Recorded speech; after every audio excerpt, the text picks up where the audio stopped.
Introduction. You are the architect of your own life. It is yours to make or to mar. By the power of thoughts you are building.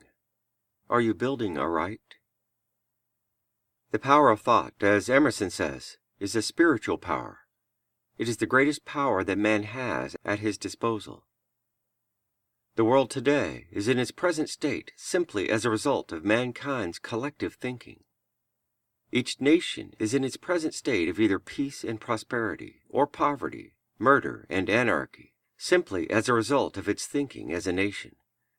And each individual is what he is, and his life is what it is, and his circumstances are what they are, simply as results of his thoughts.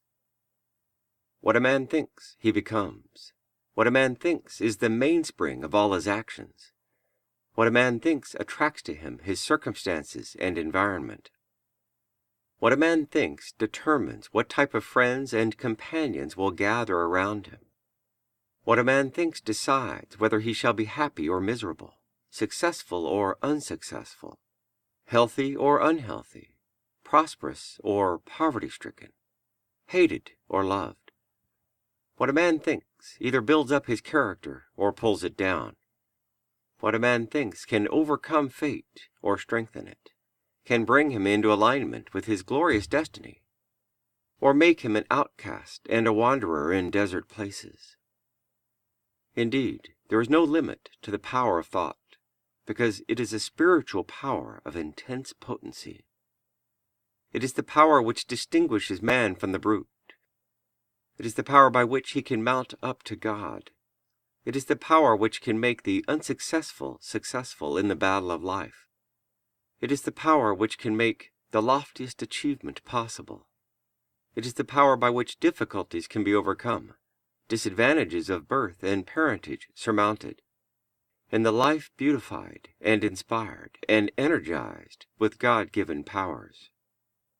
By thought, man either blesses or curses himself.